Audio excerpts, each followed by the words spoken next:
Hey YouTube, this is TCA Gaming. This will be part 2 of the PSA returns from my latest order that come back. I still have several there at PSA. And then, like probably many of you, I'm still waiting on the next special to where we can get a discount from the $8 bulk new rate that they have on there for their site. Building up quite a bit of cards. I think they're going to see a flood again with the next PSA special that they throw in there. But anyways, we're going to start off with Unseen Forces. Most of these will be for sale as well. And at the end, I'll show you some of the N9 cards I sent in that were returned as misprints on most of them. So there's Blissey with a Gem Mint 10. Got Ho-Oh, the 9. You see the Meganium here.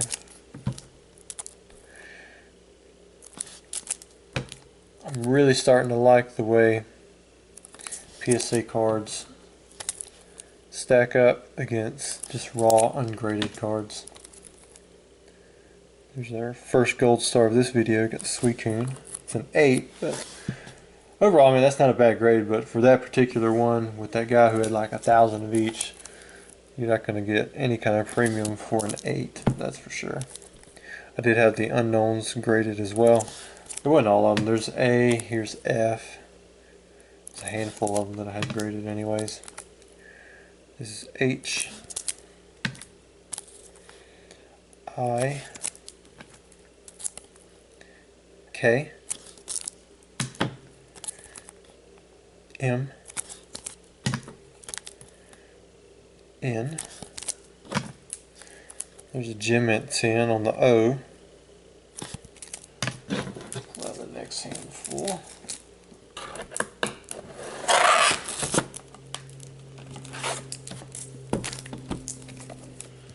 Another Gem Mint 10 on the P, Q, S, T, V. We have the Y and Z. Of course, with this unknown thing, they said question mark and exclamation in the set as well. Now we're on to Legend Maker. Start off with Arcanine EX. This is one of my favorite cards that was printed during the EX series. I just like it. Maybe it was because I won it for $2.50 in auction. But I really like the artwork and it stuck with me. Got Maldo. Got another 8. Again, 8 isn't a great grade, but it's still a high grade. And compared to a raw card, usually an 8 will bring more. Mew EX, it pulled a 6. I can't really remember why. May have been the edge wear on it or something. Some scratches in the hollow foil. Got Walrein. And then we do have a Gold Star Registeel. Pulled the Mint 9. Little white nick down there. Put that one in the background. And then there was also the secret rare Pikachu from this set.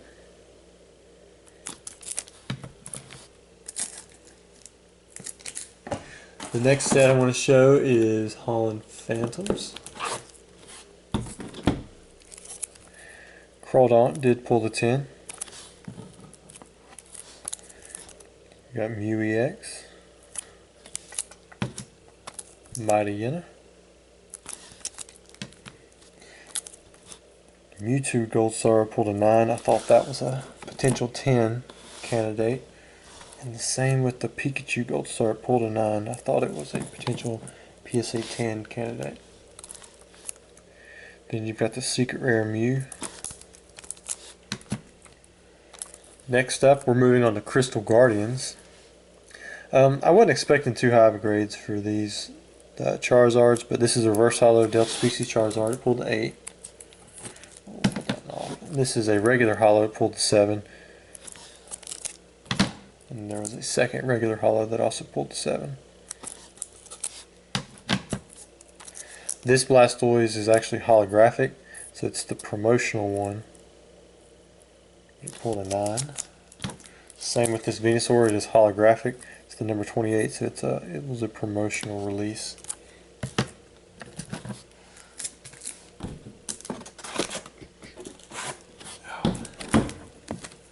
Moving into the EXs from Crystal Guardians, we've got Aggron EX, pulled the Gem Mint 10. Also have Delcatty EX, Gem Mint 10. I'm not really too aware of the populations on these. I imagine with the EX series there's been a lot more cards that have been submitted and pulled the 10. Got a 10 on the Jirachi EX.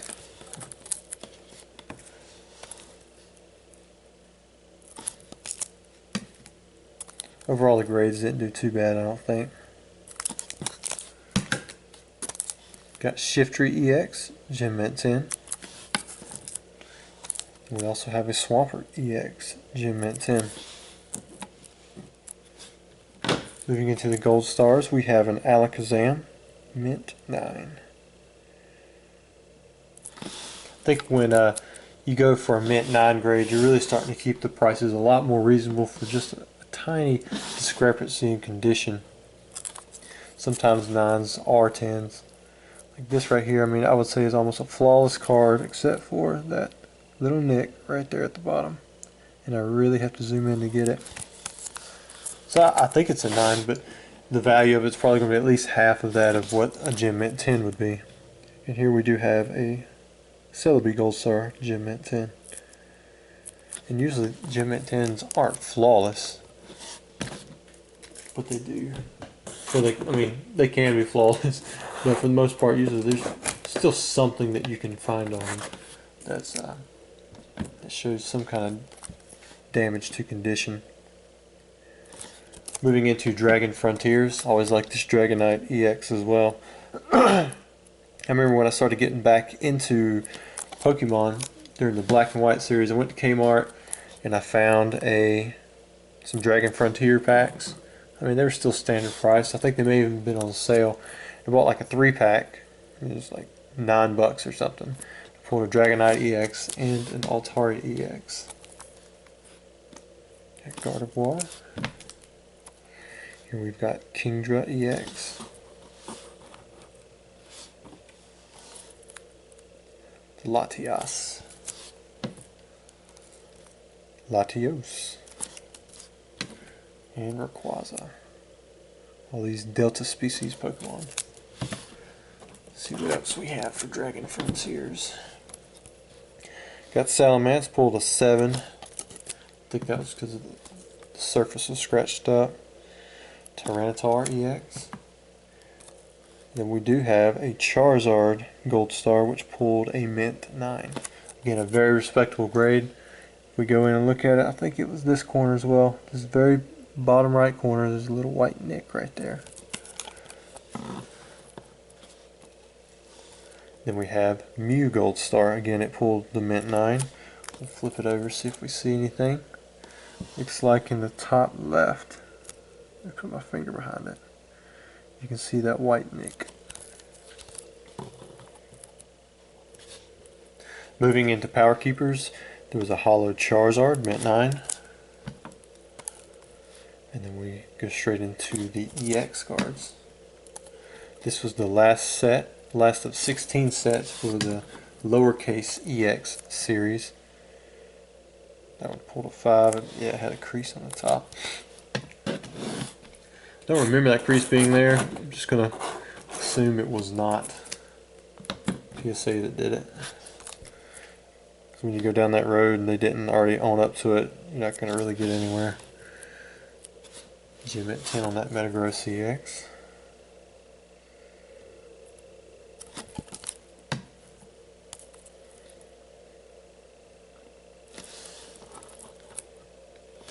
During this series, there really wasn't a whole lot of activity going on in Pokemon. It was starting to come back, but really only in a way in the fact that Pokemon knew that they had to change something. I come back into this game because I transitioned to Yu-Gi-Oh for a while when I was, I think it was Diamond and Pearl Storefront. I really liked the set. I liked the Level X feel to it. That's when I started collecting again. And everything was super cheap at that time. Jolteon Gold Star. I remember buying first edition Charizards. I mean, they were for under $100 at that time.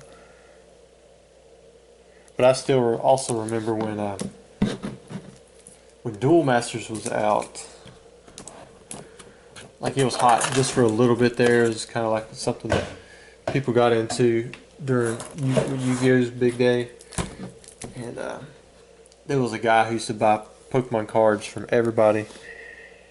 Or he'd buy Yu-Gi-Oh cards from everybody. And he said he wasn't buying Pokemon cards anymore because he had just saw on eBay where a first edition Charizard went for $2. I never saw a price that low, but that's what he was telling us. That's just insane to think about. $2 for first edition Charizard. You might as well just be giving it away nowadays and taking your tax right off. Here we had some Pop Series graded. Did have a few Gem Mint 10 cards like that Mew from Pop Series 4.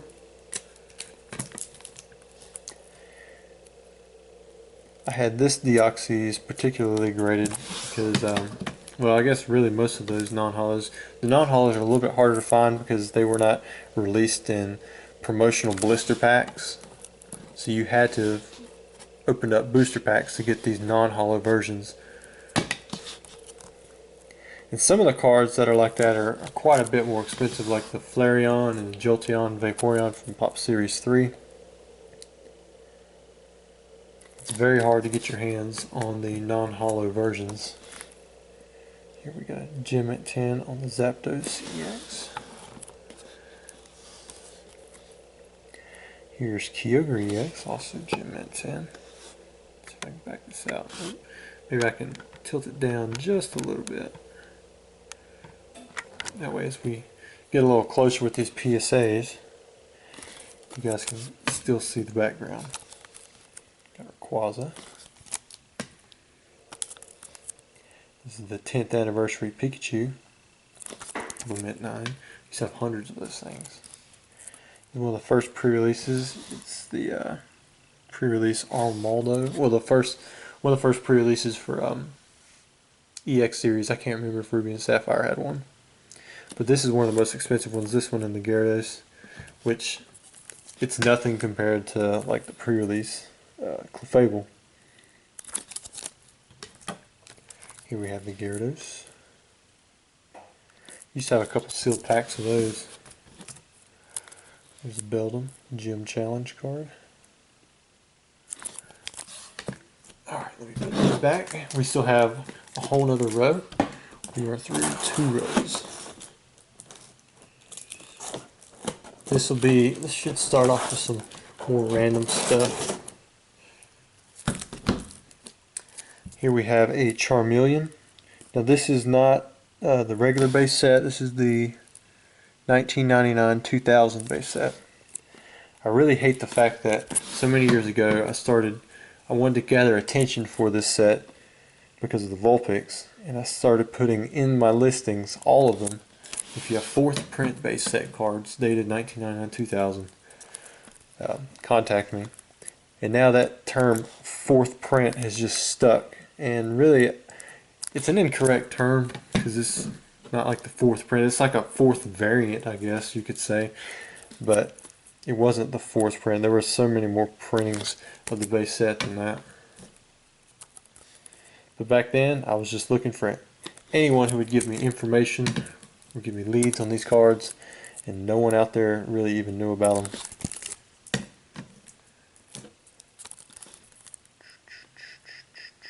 Got the Pichu. I would do daily searches back then. Got the Gem at 10 on the Mew. On eBay AU, eBay, any European site that they had, like UK. I'd do daily searches, just trying to find any holographic that was listed in the base set, and I would look at it and see if it potentially was a card with 1999-2000 dates. Because back then I would sometimes ask sellers and they'd be like, I don't even know what you're talking about. If you want to buy the card, buy the card. So I would just look at the pictures the best I could and then hope for the best. But back then everything was so cheap. I mean, even 1999, 2000 Charizards, I mean, you could find them for 20, 30 bucks if you looked hard enough. But there was so few people who knew about it. Of course, nowadays, it's about easier to buy a PSA graded copy than an ungraded copy. It's still not a really well-known fact that base set cards have those dates that were printed in certain countries, but they're still in English.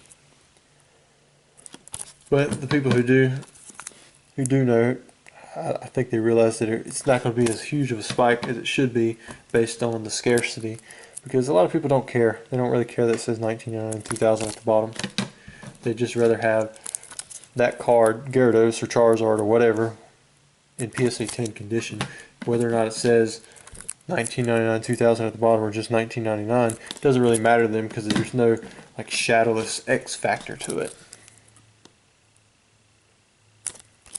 However, I'm sure there are some very hardcore collectors out there who would want to have the PSA 10 of the 1999 2000 Charizard from base set, which I'm probably going to submit a couple of my raw ones in time just to see how well they do.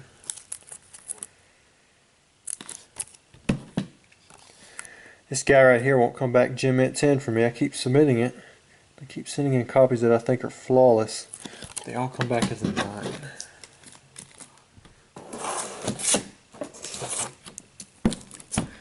I'm not going to put any more in the background right now just because I put quite a few down.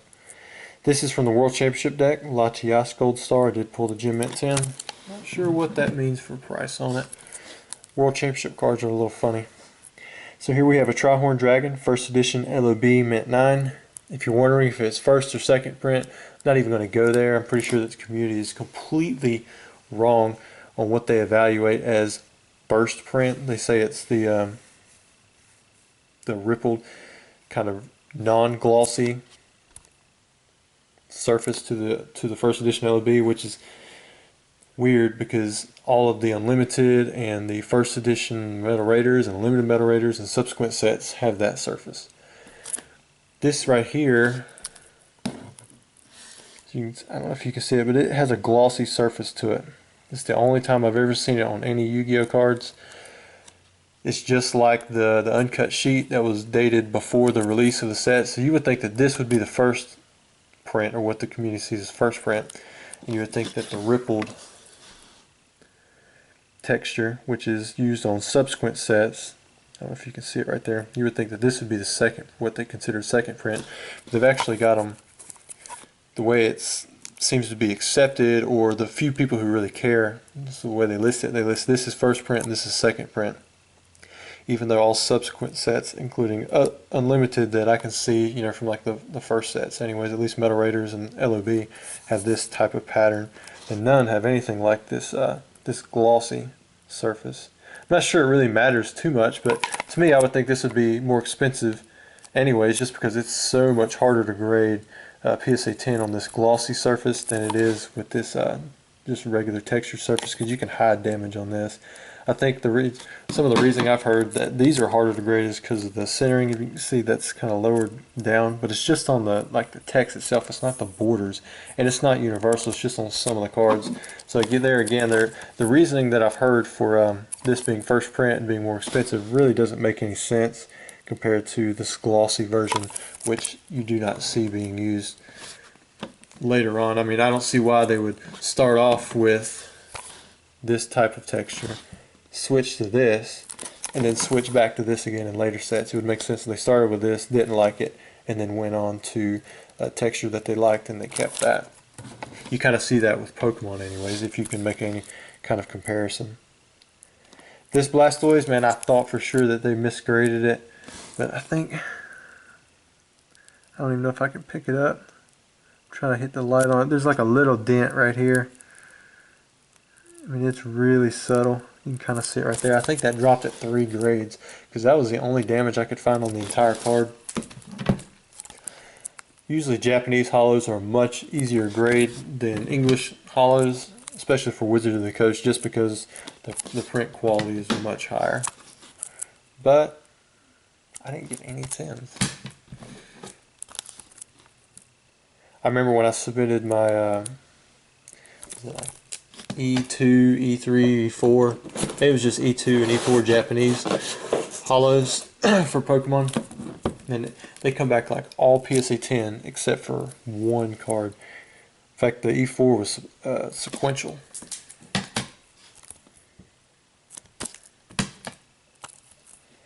This is the World Collection version. I thought that was going to get the 10, but sometimes I wonder if they ding these corners up themselves. I feel like when I send in cards, they look a lot better. But here we got Mewtwo EX, Gem Mint 10. I like that card. I just like the artwork. I'm still probably going to sell it, but I like it. I was hoping the Gyarados would get a 10 as well, but it pulled a 9. Same thing with Umbreon. I just like the full art Umbreon from Fates Collide. Pulled a 9. Here we got an Evolutions Charizard, mint 9. This is the Evolutions Mega Charizard, the number 13. It pulled a 10. I was happy with that, of course. The full art, I got another 10 for this now. I don't mind adding those to my collection. You got the Blastoise with the 10. I like the Dragonite from that set as well. It also pulled the 10. And then I bought this off of a guy recently for $100 or so. So it was still about half price for at the time. And then I sent it in, it pulled a Gem at 10. So I was really happy with that grade as well. So just to show you guys some of the cards that I sent in that were not graded, you may not have any information or may not know what they are. I'm not going to show these fully, but these are Dungeon Dice Monster cards. From what I heard, they're pretty rare. I had a couple that were sealed. I unsealed them so that I could grade them because it was like a weird type of seal. So I didn't want to send them in that way. But then they said they didn't have any information on it. I was kind of upset about that because this should have been an easy lookup. And then these were some Bandai 1998 stickers, which all of them say they're factory misprint non-holders. And I'm not sure why. Let me see if I can, I'm going to maybe pull one of them out. Like these I was really hoping to get graded because I thought they looked in great condition. Look to be nice prisms. I saw some of these PSA 10 going for like $300, so I thought for sure. I mean, it would be worth it to have them graded, but they said they were factory misprint, so I'm not sure what that's about. I'm going to talk to a few other people that might know more information about this stuff, see if I can get that figured out. Because I do have more of these Bandai cards, and I thought I submitted some of the ones that would be more popular among collectors. But they all come back as factory misprint. But anyways, thanks for watching the video. If you're looking for any of these cards, just let me know. Most of them are going to be up on eBay probably early next week, with the exception of some of the Wizards of the Coast promos and Southern Island sets. But thanks for watching.